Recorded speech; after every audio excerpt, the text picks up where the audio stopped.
Welcome to the Artistic Foodies, the show that explores life through the lens of art and food. I'm Abbas Mohamed, I'm Irfan, Rydhan.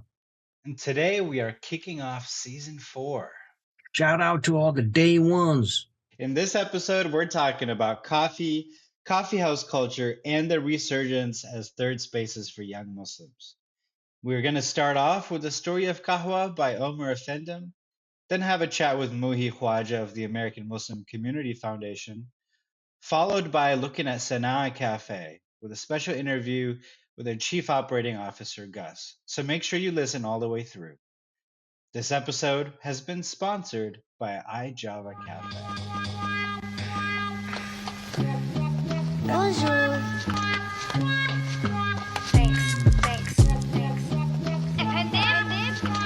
إن شاء الله تعجبك القهوة. According to the Abdul Qadir manuscript, Sheikh Umar was the very first man who sipped this aromatic brown brew when he was exiled from Mocha, sent to a desert cave by Nerusab with little hope of ever returning. A Bedouin yearning, this Yemeni learning that with nothing to quell his hunger, his stomach forever churning. He'd better be resourceful, resorted to eating the beans of nearby shrubs and they're remorseful, but they were just too bitter to force to, so he chose to roast the morsels. When that made him way too hard, soften them in hot water, and that's when something caught him off guard. The resulting liquid left him feeling rejuvenated and jubilated, almost forgetting the fact that he'd been excommunicated. And when word had finally gotten round to this magic mountain medicine that cured the sick and gave a kick, they called him back for questioning. He said, in every habitat you're at, you have to find the lessons. Me made this drink to think, plus it's an appetite suppressant. I call that Qahwah. Qahwah. Qahwah. It went from Qahwah to Kahve, cafe to coffee, from an Ethiopian cherry to the most traded commodity in the world after oil, and in a world long before it, it's what Muslims are known for, so of course they tried to ban it, till Pope Clement VIII felt he could no longer ignore it, said it wasn't so satanic after all, and had them pour it for him, then import it. Fast forward to today, where the importance of a pour-over in Northeast LA can simply not be overstated, and while the hippest hipsters have a casual debate about which spots are overrated, I just try to keep it civil. Highly caffeinated, engaging in the sort of conversation that keeps me fascinated about these little brown beans traveling streets of immense silk from the far east to the wild west, laced with sweet and condensed milk, maintaining their robustness no matter how far you send them. Like sincerely yours, Omar Offendum.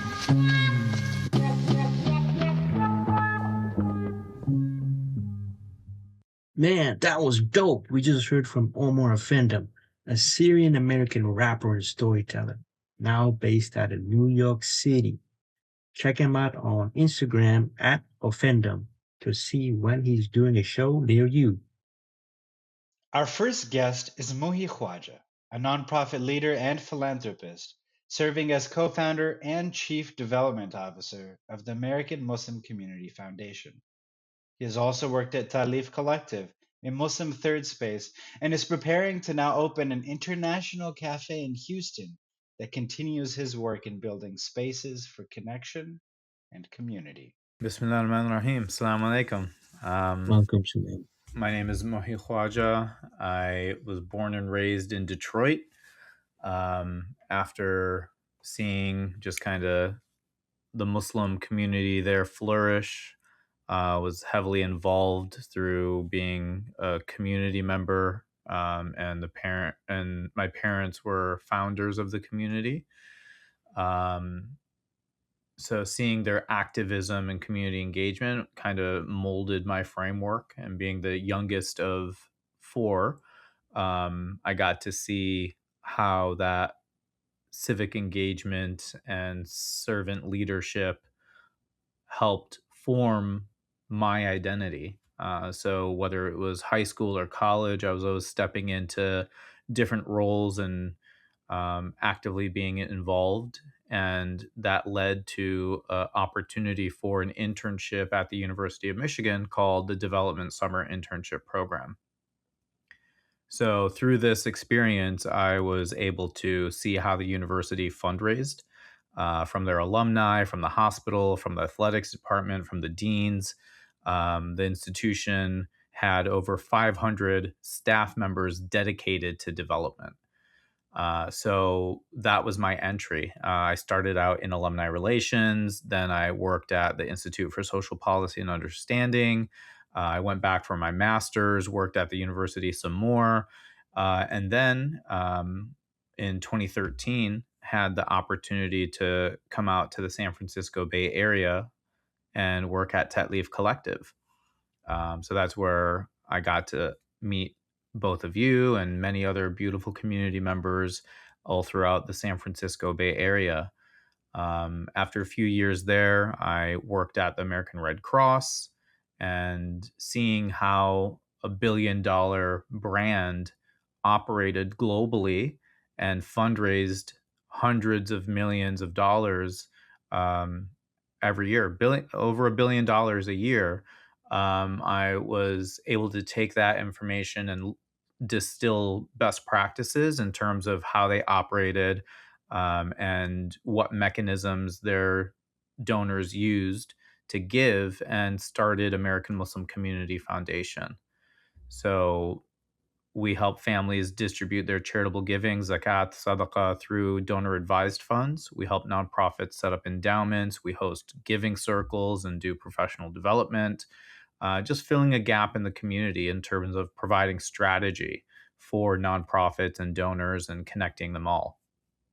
Um, Throughout my career, alhamdulillah, I've been blessed to work with families who are in a position to give their wealth away.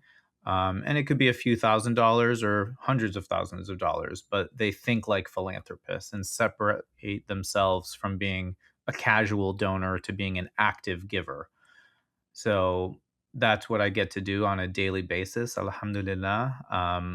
When I like to have fun, it's about travel, food, coffee, hanging out, and just having a good time. So, that's where I've been blessed and fortunate to intersect with both of you and spend time with Abbas and Austin, and just really get to know the scene in terms of being a halal foodie and benefit from all of the wonderful um, efforts that our community has in terms of the standards that they hold and just delicious, good food. So Abbas has cooked for me, which has been a really beautiful experience, and just really appreciate the level of detail and the nuance and the flavors, and from something that is just as simple as mushrooms. But he elevates it in such a way with ihsan, with attention to detail, that it really comes out in the flavor. And when they say if things are made with love, you feel it, you taste it. I think it's super true. Um, That's so kind of you to say. It's an honor and a privilege always to cook for the beloveds. Definitely. And then I guess kind of where that kind of ties the loop into today, I'll be starting a franchise brand called Garak House Coffee in Houston, Texas, a neighborhood of Spring, inshallah, in the fall of 2026. So, in the process of setting that experience up, and yeah, would love to share more about that and continue the conversation. It's amazing. So you mentioned travel is pretty high up, and I mean, I love travel. Like travel is what brings us to ourselves, closer to ourselves. We find different parts of ourselves on the path, and you've traveled a lot. Now, most of this travel has it been for business, for pleasure? Is it your work that's taken you across the country? Sometimes it's both, but I have the blessing of working remotely since 2019. So whether it's a road trip in the US or going international and spending time in Asia, the Middle East, or Europe or South America, I love to just be out and about, and maintain my work schedule while I'm doing that. Whether it's the weird hours or just having the flexibility of making my own schedule, make ends meet, and love to prioritize those experiences. I think there's so much learning involved in being in different spaces and Mm. observing people and cultural nuances, and again, food in all these different places. So for me, it's part of life that makes it more rich, more meaningful. And I can sling it like backpacking in hostel. Like that's how I get it done. Using points to book the flight, like be resourceful. Of course, it would be awesome to be in a resort or live a more luxurious experience. But I think just being able to do it within my means has been a blessed experience. Love that for you. Love it for you. In all of your travels through all the communities, the cities, and all the cultures you've witnessed, I'm curious, what have you observed through these travels, and how have these observations, experiences shaped your understanding of what the community needs, or communities, however you define it? So, with my Muslim identity, I think I've appreciated visiting Uzbekistan the most. A lot of people rave about Turkey, and it's amazing. Don't get me wrong. But have you ever had horse meat? No. um, their pulao is just so delicious, and their bread is wonderful, and there's a rich history there, right? Before, if you go back to like 1300, 1400, even before that, the Silk Road, the textile industry, and just a booming architecture and beautiful calligraphy and buildings, just massive structures. And actually, my lineage goes back many generations to Bukhara, and was able to visit that place and visit the maqam, standing place, resting place of Khwaja Bahauddin Naqshband, who through family tree, again, many generations back, says that that is my forefather. So to have that experience, that was high on my list to be able to witness. And Alhamdulillah, I was just traveling in the area, and it dawned on me, like, I'd spend a few weeks in one country, then think about where I want to go next. And my older brother, Mushir, was like, yo, you got to go. And I was in the region. So, after visiting Palestine and Spain and a few other places, hopped on a flight to Tashkent, and then took the bullet train around the country and hired drivers and met people and just stayed in hostels again, like just chatting with the people, being with the people. Um, and I can't put it into words how meaningful it was. That's pretty epic. As far as travel stories go, going to see your great great great grandfather's maqam in Central Asia, that's pretty epic, man. I love that story. I love every time you share it. I'm not going to try to top that story, but Alhamdulillah, I've been blessed with a few experiences, and my family calls me modern day Ibn Battuta. So on my trip to Morocco, was able to visit the maqam of Ibn Battuta. So that again was like No another way. really cool That's moment. very meta. Very, yeah. So just to again have these experiences are blessings, and honestly to pray and worship in these places, right? Like for me, I see travel as an act of worship because I'm constantly in awe of the beauty of the world, whether I'm in nature, whether I'm witnessing the beauty of people that Allah has created, or being close to a sunset, or sitting on a cliff, or just wandering about a street that has no infrastructure around it.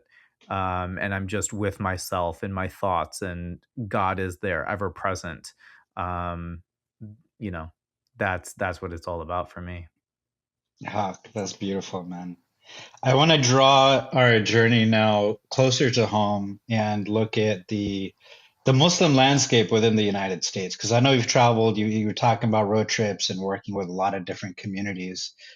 Just just give a little bit of insight onto the overall American Muslim experience from your observations, having worked with communities, and more specifically, what you've identified as the needs for the community.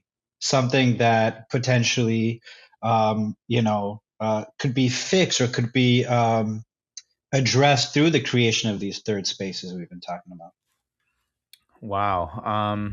I think that's a really tall order, from my experience, but I'll give it my best shot. In terms of the landscape of the American Muslim fabric, we know the history of Muslims being brought on slave trade ships and being in America as long as um, Western colonization brought people here. So the story of Islam in America is deeply rooted in the story of African slaves. Um, there's a brilliant documentary on PBS called A History Revealed about American Muslims. So I highly recommend people looking into that. In addition, we have a wave of activism of Islam in the 1930s to 1960s with Black Americans and immigrants, and on a road trip was blessed to visit the Mother Mosque of America in Cedar Rapids.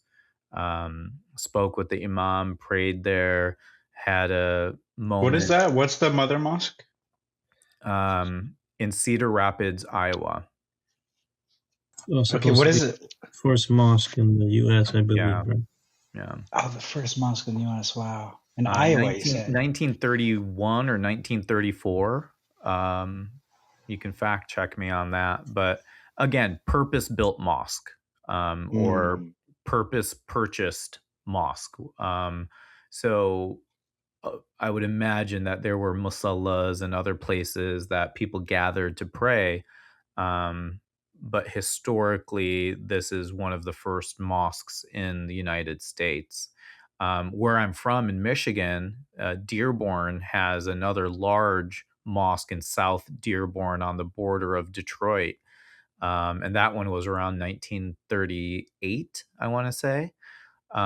So, Ford Motor Company brought over a lot of immigrants in that time to work in the factories. So big immigrant waves. And then, of course, you have the Black American experience, which there are far more qualified people to speak about. But I think justice and honor needs to be recognized and given to the community that has been here the longest. And um, through the experience of Malcolm X and Imam Warithdin Muhammad and so many others up until today that are representing that community and holding a beautiful culture and history. And then you have, the largely maybe cultural experience that I'm more familiar with of like the South Asian wave of immigrants coming and setting up communities and blending in and um, integrating and assimilating, and that whole story and journey through 9/11 and beyond to today. Still with those challenges of Islamophobia and immigration and mixing all of that in between to create this diverse and nuanced American Muslim experience. And you can split it 30 different ways, and everybody's going to have their different take on it. But for me, being a nonprofit leader in the Muslim led community space, I see both sides of the equation in terms of where I can be hypercritical, but I can also be a cheerleader and champion for the cause, right? And I think it takes both sides of that to push the community forward in terms of collaboration, in terms of building the Muslim ecosystem to have political power, philanthropic power, economic power. All of these things are necessary for our community to thrive. But when it comes to the needs of the American Muslim community, there's actually a study done by the Institute for Social Policy and Understanding, ISPU, on the top 10 needs of the American Muslim community. And what they say is that they need to focus on remedying Islamophobia, that we need to create supportive environments for Muslim youth and immigrant and converts, that we need to focus on addiction, and creating awareness about that. We need to focus on relationships, whether that's like family or intergenerational or marriage. Um, and poverty is a big issue. You know, Muslims are the most likely racial group to earn less than $30,000 a year. However, there are an abundance of wealthy Muslims. So the disparity is there. There's also a big need to support mosques and make them more welcoming spaces. There's a big need to support Muslim led schools, whether they're full time or Islamic weekend schools. And then, you know, racial discrimination within the Muslim community, like intra Muslim racism, right? And civic engagement needs to be a big part of that. Voter registration, engagement. We know the fallout with the Democratic Party, everything that happened during the elections, from the ground up, and it needs to be rebuilt. And we have power players in the community that are making a difference in that arena. So these were the 10 needs and areas of focus that ISPU identified back in 2022. And they used their existing research to come up with that framework. So I think that there's probably a few other areas that you can generalize, but any given issue will fall into those 10 categories. So, you know, we need to support institutions like ISPU, like American Muslim Community Foundation, like so many others doing work in these spaces to, again, build that Muslim economic power, to be able to lobby effectively, to be able to make differences and share our voices more independently and more with more force and strength. So, yeah, I think my experience has given me some rose-colored glasses about it, but with a lot of hope because I see the generosity of the Muslim community. Muslims give over $4 billion of zakat, and that's just zakat in the United States. The general American US giving annually is about $500 billion a year. So Muslims are argued to be about 1% of the population. You know, we're holding our weight in that equation. But again, we need to be more unified, more strategic with how we use that wealth, and engage with the community more around us. And majority of that $4 billion stays within the United States, right? It goes to institutions right in our neighborhoods. And even through AMCF, we have the data to show of the $28 million that we've given out since 2017, how much has gone to educational institutions, religious institutions, international relief agencies, or social service organizations, and so on and so forth. So I think that there's a lot of hope. And at the same time, I'm hyper aware for those people out there that are listening and maybe jaded or just are apathetic about Muslims needing to get their ish together. It's happening, but they also need your voice. They also need your support. They also need your time, right? Philanthropy isn't just about giving money, it's about volunteering, it's about using your skill set to benefit humankind. So serve on a board, serve on a committee, join something, and be of benefit and service to the community, regardless of what industry you're in. You have a skill set and you can give back. So, going off of that ISPU study, you know, if you had to name the most important of those 10, maybe it's civic engagement, maybe it's countering Islamophobia. Those will help the general climate in the United States for Muslims, right? And for immigrants and for ally communities. So those two may be of the most importance. And we see in like a generational difference, and we've seen an institutional change from 40 or 50 years ago to today, right? For the immigrant wave, like my parents came in the 70s, it was about establishing mosques, establishing schools, creating community. But for our generation, it's about social services and other needs that have come up since then. And for the next generation, it might be establishing senior care facilities. It might be healthcare services. It might be so many other things. So, again, my question is, what are you passionate about and what do you want to see changed in the world? And effectively use what wealth you have and time you have to make that difference, whether it's within the Muslim community or outside of it. I think we need people to take ownership of what capacity they have to make a difference in this world. If you're just living your life in your own bubble, in your own community, and you're not really making your neighborhood a better place, I think you've lost the essence of like care. Like, how many people know their neighbor's name? How many people know the situation of your coworkers?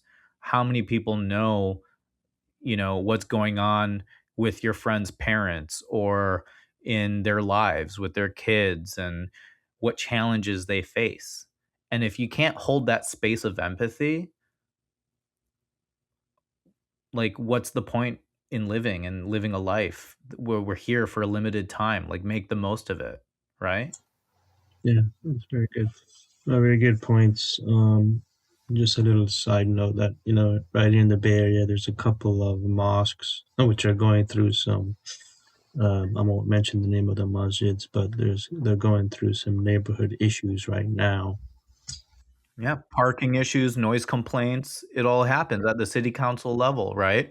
Neighbors are upset because we're not treating our neighbors well. And if we're able to treat our neighbors better, you're not going to have these issues.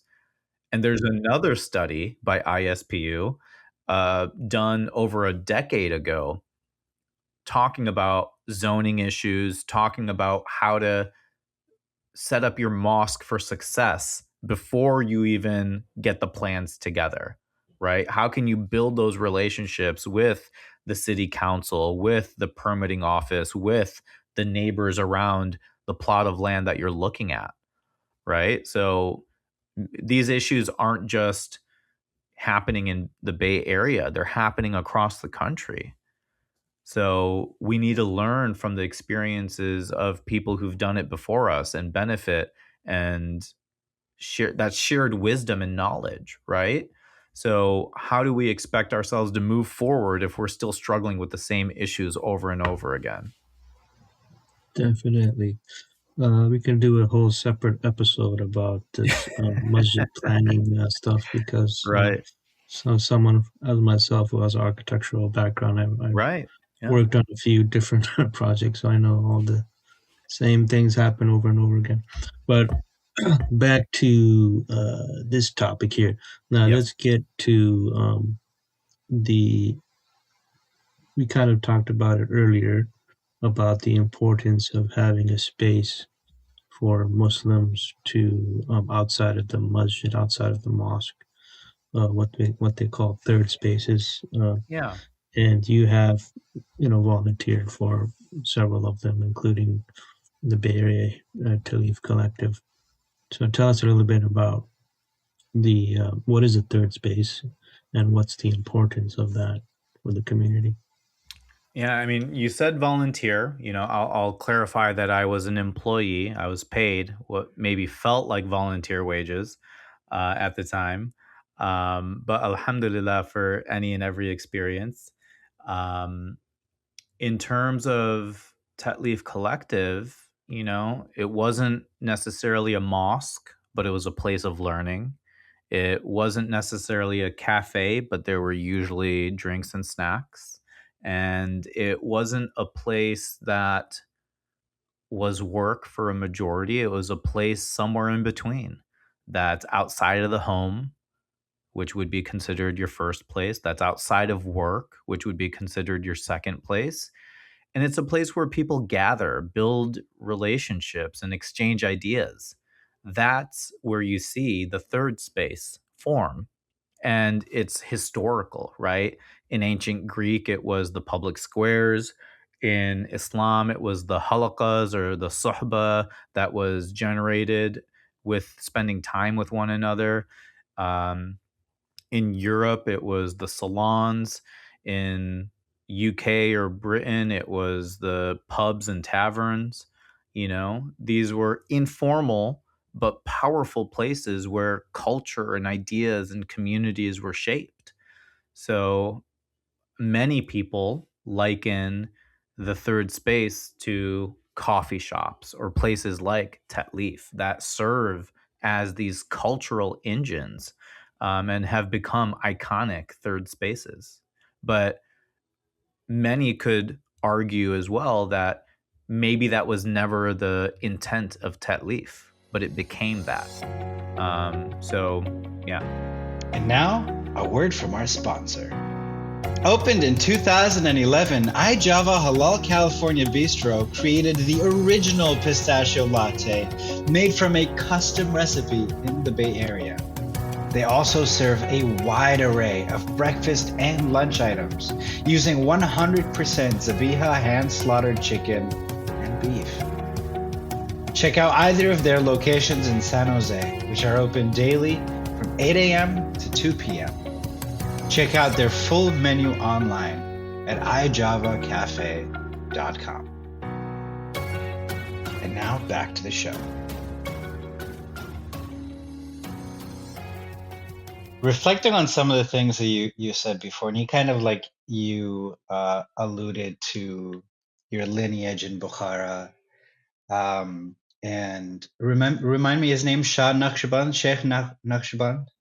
Khwaja Bahauddin Naqshband of the Naqshbandi Tariqa in Sufism tradition. So he's buried in Bukhara, which Right. modern day Uzbekistan, but back then it was all Iran. And he was the founder of the Naqshbandi order, and you also mentioned halaqas and sort of you even called travel worship, and all of these are very mystical concepts. And we're talking about cafes and cafe culture, specifically in the context of third spaces. Coffee in its very, very origin, it has a very Sufi history. I don't know if a lot of people know this or not, but the very first purpose that coffee served as a drink was for the Sufi mystics to be able to worship for longer in the night. And these areas, it was at the halaqas, it was poured. Sahi, pour me some of this Mohammedan juice of this delicious bean that God has sent. Sahi, pour me from this coffee pot, which is now the French press. But I say all that to say that it had a very Sufi origin, which is interesting because in Yemen, when this coffee culture was really starting to kick off in the 15th century, the gatherings of Sufis overlap with the gatherings of the intelligentsia, your poets, your scholars, your artists. These are people who are known to think outside the box. Now, when this box happens to be the sultanate or a very specific governmental structure that people are not happy with, it is in these circles where that political dissent really started. And so what did the ruler do at the time is he gathered all of his wazirs and the fuqaha, the lawmakers of the time, and he was like, hey, man, I've got a political problem and I need a religious solution. And so it's really interesting because they deliberated for a while and they came back and they said, well, boss, coffee is an intoxicant and we're not cool with intoxicants. So you could just call that an intoxicant and we go about our day. And so he banned coffee, which essentially shut down coffee houses. And for a little while, the political dissent was squashed. These bans didn't work, of course. Got to get your fix. Ramadan comes around. Anyone who's come around Ramadan the first few days in the morning, man, you got to get your fix. So the culture did not quite fully accept this ban. And there were multiple bans that tried and failed. And ultimately, in, I believe, 1516. So we're looking at 16th century. The Ottomans declared it legal and has been permissible ever since. So it's really interesting to highlight the fact that these conversations that are happening, that are essential, they're not conversations that can happen at the mosque. And they're not conversations that are going to happen at home with your family. This requires this communication of ideas. You mentioned similar examples in a lot of other cultures. Mm-hmm. What is it for us now? Is it the coffee houses? Are we moving towards that? Where are these conversations being had? Yeah, I think, there's an emergence of intentional third spaces. So whether that's a coffee shop, and we know all the different brands that have opened up spaces all across the country, or it could be places like Tetley Collective and Center DC and other organizations across the country as well that are rooted in intellectual growth and spirituality and what is considered hospitality centric experiences, right? Not a transaction centered. Even though there may be an exchange for coffee, it's really about, I hate to say this, but the vibe, right? It's all about the vibes, bro. Vibes have to be immaculate, otherwise they're not coming. And it could be program driven, where there's classes and discussions and gatherings, and it could be designed for conversation or reflection and belonging, but it blends the openness of what exists and provides purpose and warmth. And that's how you build that culture. That's how you build something that will collectively provide a space for co-working, exchanging ideas, building a hub. And it's these places that people are actively seeking, right? They all want belonging. They want to disassociate from the long work hours or their commutes or the suburbanization of America, where they can, put the digital life away and be present, because all of these other things, the capitalism and all of these things, are contributing to the erosion of society, right? But if we want to build that connection, we need to create places that can become hubs for business, political engagement, journalism, and even exchange of, again, ideas, or even financial markets where people who have a small business can connect with others and thrive in that economy, right? So I think that there's a lot of philosophy to this discussion in terms of the theoretics of how politics and religion and even poetry intersect in these spaces. But what I see is people coming to these third spaces to access intellectual debate, to access a good environment, to access, especially for our community, a place where there's not going to be alcohol, where some people want a place where there's not going to be shisha smoking. Some people want a place where they know that it's safe for their family to be out late and in an environment where they can have all of these experiences. So I think that is causing the return of these third spaces. That's that's a tall order, I think. Especially with all the different components that you're talking about. And perhaps we need an ecosystem to truly cover all of those. But given all of the things that you mentioned, and given that you are soon, congratulations, you're soon to be opening your own cafe. Thank you. What is your vision for your cafe, and how is it going to solve all the problems of the American Muslim community? I think you'll just have to come and find out. As long as the vibes are immaculate, all right? Oh, you know it. I'll hire you as a vibe consultant, Abbas, to make sure that it passes the vibe check. Call me the director of vibes. Or vibes. So Garak House Coffee is a brand that my good friend Junaid Malik started in 2024. It was a concept that was a little earlier than that, maybe 2023, and he's had this idea for a long time. However, he and his brothers set out to establish this brand, and they have the first corporate location in Laguna Hills, California. They franchised a few locations that are already open in San Diego, Yorba Linda, and Great Neck, New York. And then there's several, I probably can't disclose how many, that are on the rise and coming very soon. And I can tell you more about my location in Spring, Texas, neighborhood of Houston. And really, it's a something that I've been wanting to do a long time. I love coffee. When I travel as much as I do, I need my good cup of coffee. I'm not going to trust a local spot or an airport or a gas station of all places to have good coffee. So I have my travel charger. I have a pour over kit. Bring my beans with me. I am prepared.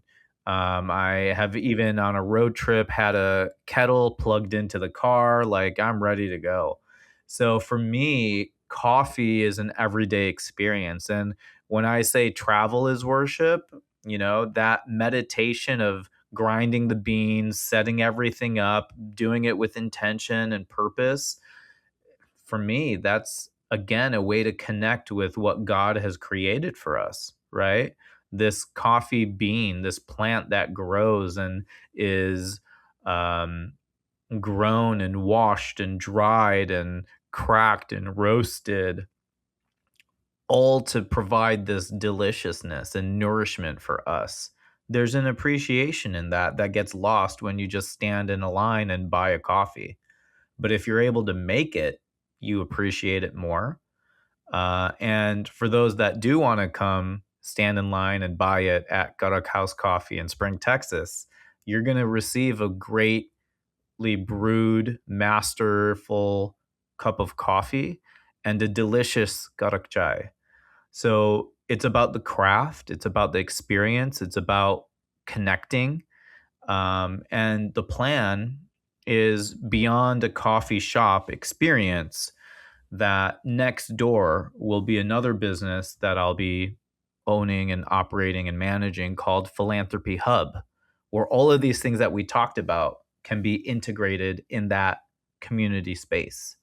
There'll be local events, there'll be co-working hotspot desks, and so much more.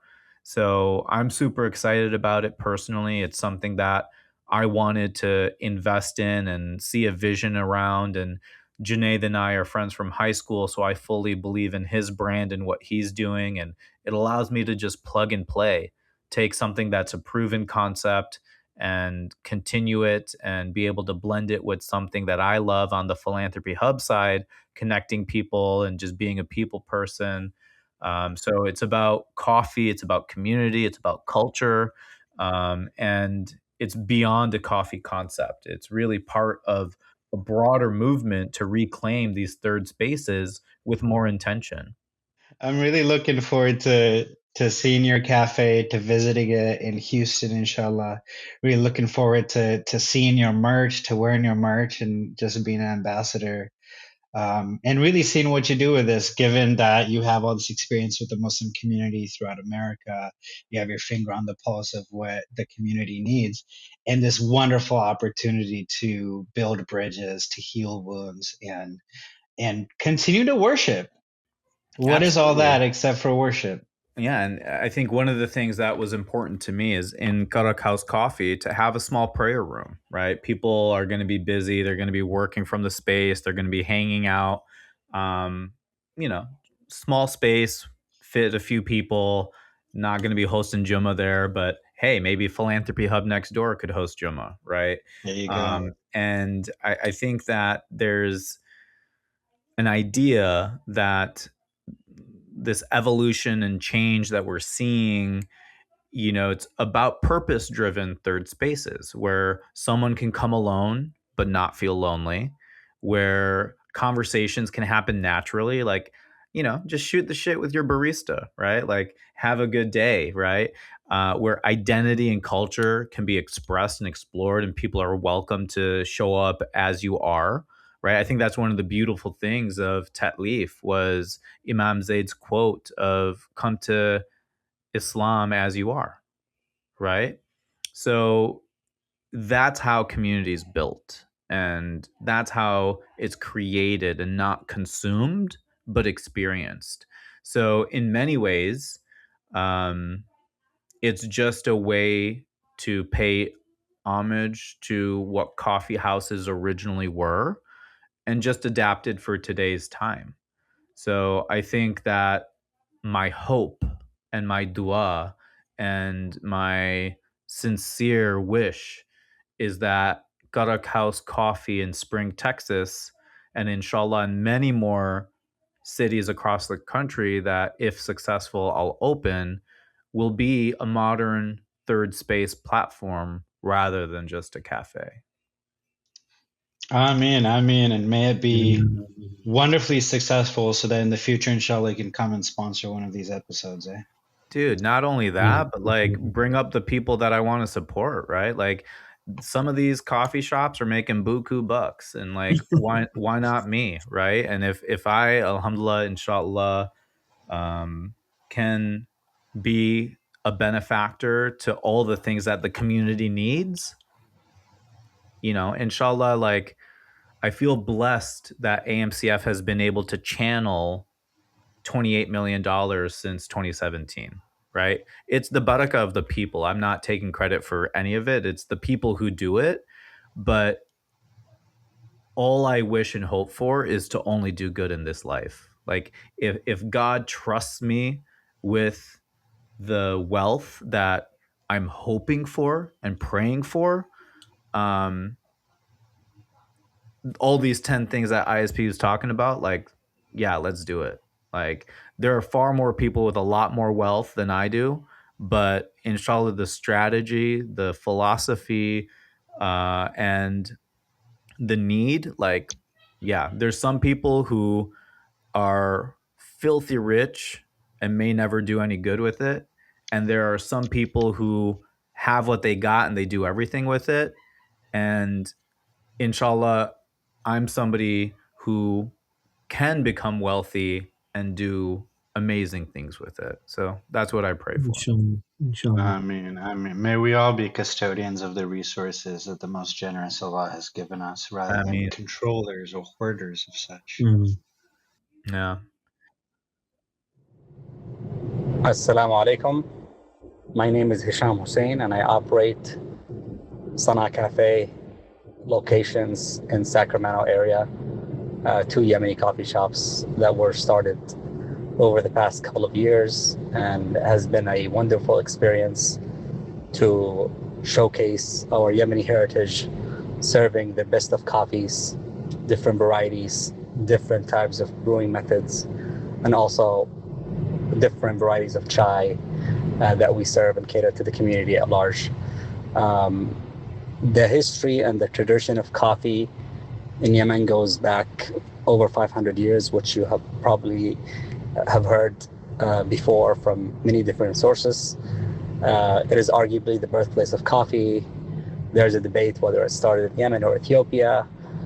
There are a couple of theories around it. However, definitely the mass production of coffee and sending it and exporting it to the whole world started from Yemen through the Mocha port. Mocha is a word associated with chocolate. However, it actually originates or refers to the port or the small city in Yemen that used to export coffee to the rest of the world. For me, coffee has a lot of significance in our lives. As a person born and raised in the central part of Yemen, in the Ib region, which is very well known for its versatile land and greenery and rain. Coffee has always been something that we, enjoyed and seen in every household. Every time you have guests, the first thing you present to them is coffee, early morning, sometimes afternoons, and so on. So growing with that tradition and that heritage around the household, along with your friends and community and neighbors, you always see coffee being made in different ways and methods across different households. Different coffees, whether it's with milk, not black coffee, kishr, which is the peel of the coffee bean, is also very well known in Yemen and used in multiple households. So it's been a wonderful experience to be able to showcase Yemeni heritage through coffee. I really enjoy it, and I hope the rest of the community has been enjoying this massive increase in Yemeni coffee shops around the U.S. And more to come, inshallah. So thank you very much for the community support, and more to come soon. Gus Annan is a co-owner of the growing Yemeni-inspired Sana Cafe brand in California, helping bring traditional Yemeni coffee, culture, and community-centered cafe spaces to life. And as we understand, you're the co-owner of a coffee shop? Wa alaikum salam. No, actually, I'm not the owner. I'm the chief operating officer for Sana'a Coffee, which started in 1923. And I'll be happy to speak to you and answer all your questions that you guys have about coffee and Sana'a and what other questions you guys have.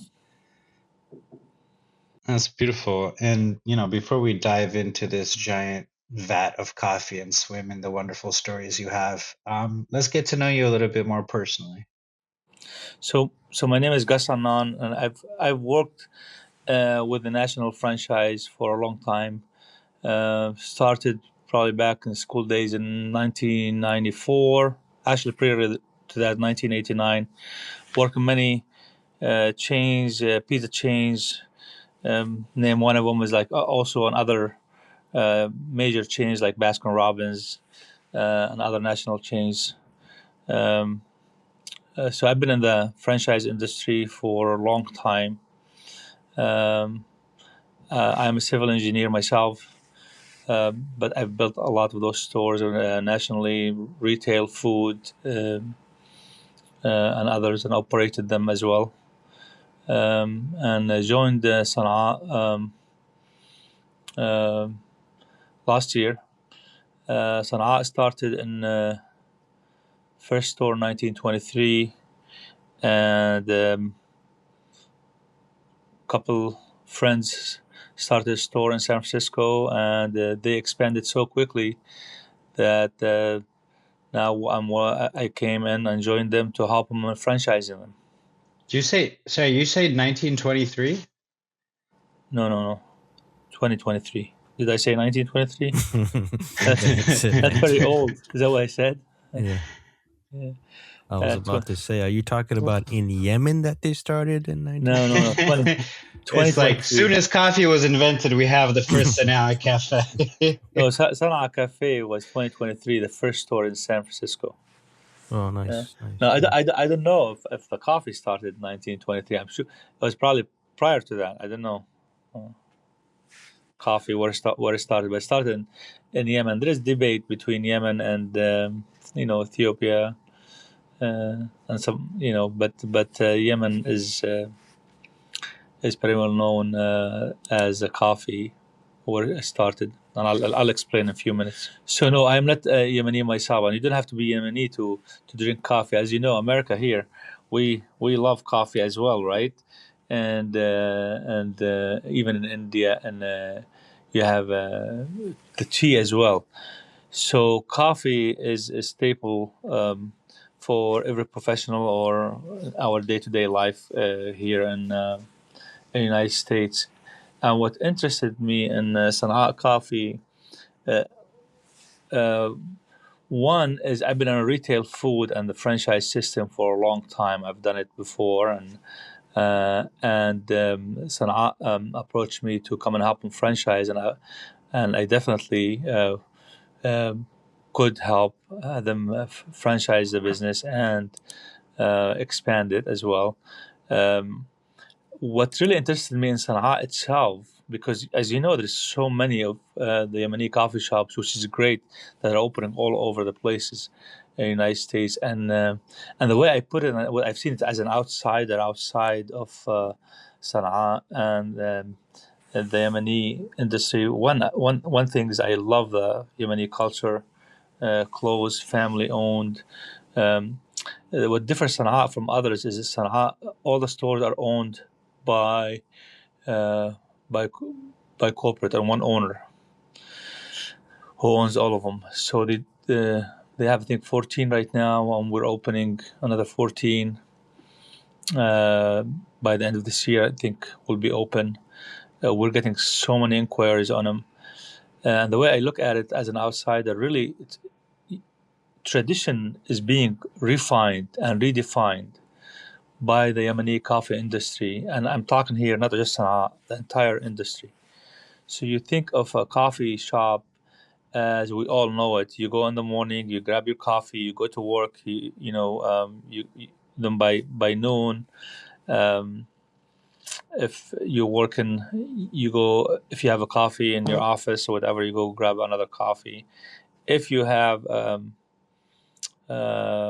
laptop, you can go to the store to, without naming any kind of coffee shops, but you go there and work a little bit and then leave.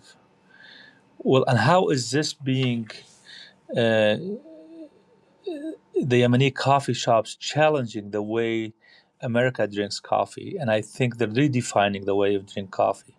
So it's not I don't know if you've been to any of those Yemeni coffee shops. You don't see an individual person or just a professional meeting person. You see families coming in. So you have the morning crowd, which are more professionals, and you have the afternoon crowd, you have the students, and then you have the dinner crowd, which really a lot of coffee shops previously in the United States of America here, we struggled, or the coffee shops struggled, bringing a crowd at night for food. And, they've changed, they added food items, they added other stuff, and they still struggled.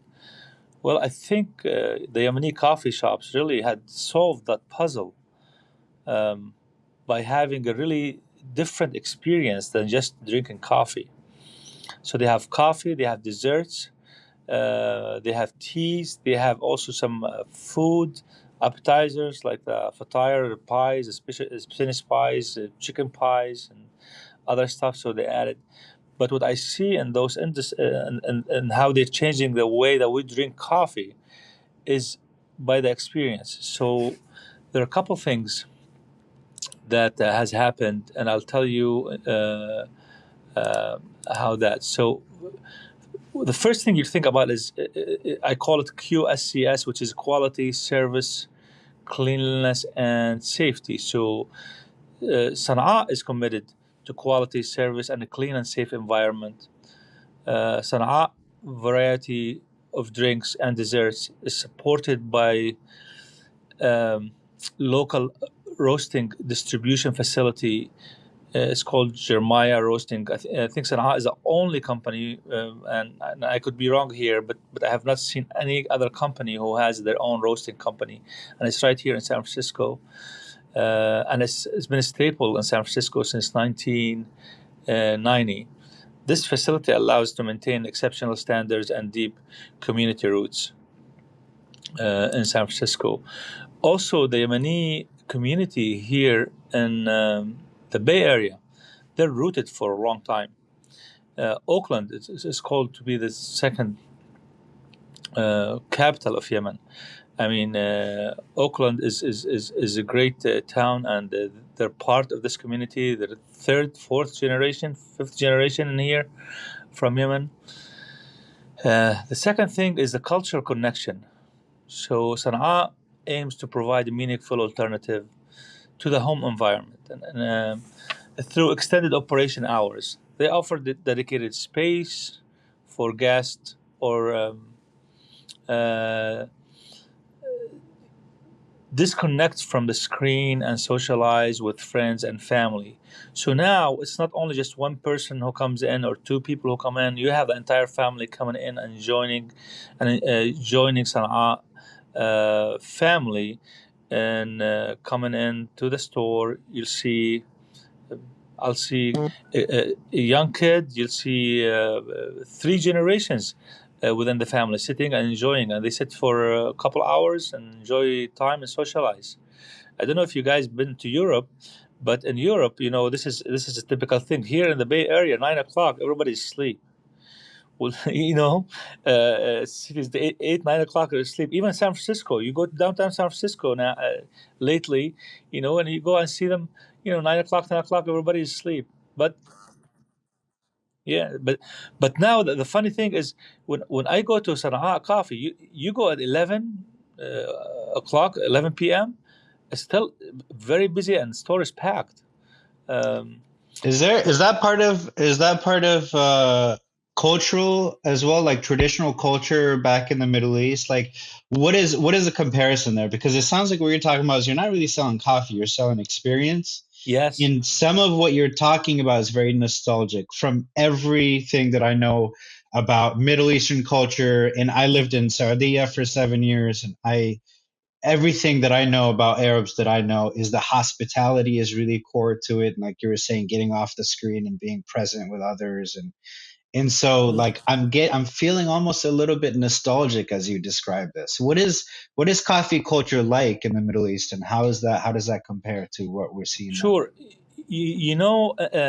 When you walk into any Sana'a store, and I love this speak slogan that it's written on right under their coffee and under their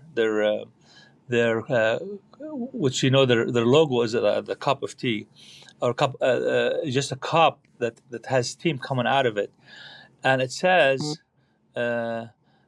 الحب عند العرب هو قهوة, which translates to love in the Arab world is coffee. So really, and here we're talking about family love, we're talking about socializing and enjoying. And you see in the Middle East, and actually even in Europe, you'll see people sitting around in the evening around the shops and talking, socializing, and and we get away from that long time ago here in the United States. And I think it's really exciting to see that coming back. So people, instead of sitting 9 o'clock and watching TV, you come in, you grab your family and kids on the weekend, or Friday, Saturday, and even Sunday, and then go to a coffee shop and sit and socialize. You have friends and family. You have a date. You're getting engaged. You wanna get married. You just go to this little coffee shop, which you can eat, drink. So really, that's where this comes in. Sana'a tradition refined, and Sana'a is challenging and changing the way America drinks coffee. So really, the way I say it is culture is being refined and redefined by Sana'a. So and I put those 3 pillars in there, which is first the quality of the food and the product and the consistency of our products in Sana'a. But then the second one was the cultural connection that I talked about, and the third one, which is really important, is the superior ambience that we have. So our in-house, we have our own in-house design team, engineers. We have an engineering department. We have a professional engineer on staff, and we have an architecture on staff. We have also 15 draftsmen and engineers who help design the store. So when you look at each store, really you can actually have a story in the store. Like the one, Irfan, that you came into Hayward's location, you'll see this art, and if you look at each wall, you'll have some lettering in there which really tells a story and how civilization started. And so the ambience is really important. Every detail is intentionally crafted to create an inviting, comfortable atmosphere that ensures you feel at home the moment you arrive. The cultural value is definitely there, and people are close, and we got to a point, I think, here in our country here in America, that we're getting away from family. And I think the best thing about it, Sana'a, that I feel it's bringing families together, relatives and loved ones together, and it's really what it says on their wall, which is love is could start with a cup of coffee. That's not so. It sounds like it's a good place when you have visiting family. You take them there if you want to have like a night out on a Friday, something nice and halal and family friendly. You come out to a coffee shop, so it's good for families. I know you mentioned that. I was just curious also about your other demographics. Is it good for people that are trying to start a family? You see a lot of young people there. Is this a place where now our single Muslim men could go and interact and find some good socializing and prospects there? Excellent point you bring in, and as you know, as Muslims here, we are conservative, very conservative families. A very good point that you asked that question, and then our kids, unfortunately, we don't have place to go except they go to school and come back and they go. So we don't have, as Muslims, you don't have a place to go and interact and get to know each other. And these coffee shops, I think. In business, they say find a niche, find a need and fill it. And I think we as Muslims in the United States, as big as we are, we have a need that we need families to get together and our kids to get to know each other and then find a place besides going to school and to the mosque and this. And I think the coffee shop experience is good. Some people may think otherwise, as conservative as we are, but I think, in my opinion, it's a very good thing. It's better for them to be in a coffee shop, a Muslim's coffee shop, and a Yemeni coffee shop has a culture. But the Yemeni coffee experience is not just about Muslims; it's about interaction with multicultural diversity, and also getting to know other cultures and other people from other cultures coming in and meeting as well. Islam is peace, and that's exactly what those coffee shops are doing, is really showing the peaceful and fun environment. And then I think it's a really good point that you bring that up as really important. And I think the Yemeni coffee shops are playing, in general, all of them are playing a good role in doing that. That location in Hayward I went to was very nice design, elegant, and that's one thing which I think also attracts a lot of not just Muslim people, but whenever I go to a Yemeni or other Arabic coffee shop, I see a lot of people of other backgrounds, Asians and other communities besides Muslim community, which is great. One question I had was about the menu. So you did mention earlier about you guys have like a main central base where you had come up with the different concepts. So is all of the Sana cafes have the same exact menu, or do you guys do a little bit of variation depending on the location, and how does that work? So up to this point, uh, uh, we are right now we are standardizing the entire menu. However, there is a little variation each location depending on where it is. For example, if you go and open a store right in downtown San Francisco and people requiring about lunches or breakfast or whatever, so some of the stores have sandwiches in there. But this is an exception to the rule, and it's not the rule. So if you talk about the rule itself, they're all standard menu items. Like for the coffee, you have the lattes, and you have the smoothies, and you have the chai, the tea. The most popular one is the Adeni chai, but we have others as well, and you have the cold drinks, which summer is coming right now, like the hibiscus drinks, and a healthy drink. You also have all the lattes that you think about. Now, one thing it's worth mentioning here is the mocha that we've been drinking, all of us, and all over the United States from other coffee shops. Mocha is a town actually in Yemen where coffee started. So and actually, I had no clue. And then when I joined and I learned that, I was wow. So the entire time we know that this coffee, one of the top coffee. I know I bought coffee beans from other shops before that says from Yemen, and it was in the upper end because that was high quality. So now I'm so excited and happy that actually you're dealing with Yemeni people. I mean, the owner of Sana'a, he is from Sana'a, and he's called Sana'ani, just like say American. So and he's from Sana'a himself, and most of the people who you see working in the store are from Yemen, and they bring the coffee from there, and it's roasted right here in San Francisco. It's I mean, it can't get better than that. And then for the food itself, that you see, it's all more Mediterranean, Middle Eastern, pies, Spanish pies, chicken pies, and beef pies. You have the desserts that are more European, Mediterranean kind of niche in them. And also, we do have, you have the tiramisu, and you have your regular cheesecake. I didn't have breakfast yet, so you're making me very hungry. So yes, we have also muffins and croissants.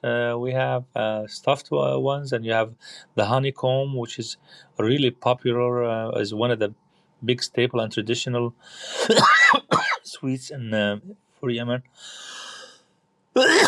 You see it in every Yemeni shop. It's really good. So it's an honor and pride to be with Sana'a, and I look forward to seeing you guys soon in many of your Halal Fest occasions and others. Irfan, I know you work very hard in the community, and you are a big icon in the community, and we appreciate you guys very much as well. Thanks so much for tuning in to the Artistic Foodies. Before we go, show some love for your favorite podcast by leaving us a review on Apple Podcasts. Be sure to find us on Facebook and Instagram to stay tuned for more episodes as well as bonus content. You can also have access to all of our episodes at theartisticfoodies.com. This podcast has been brought to you by Halal Fest Incorporated and Gamma, gathering all Muslim artists.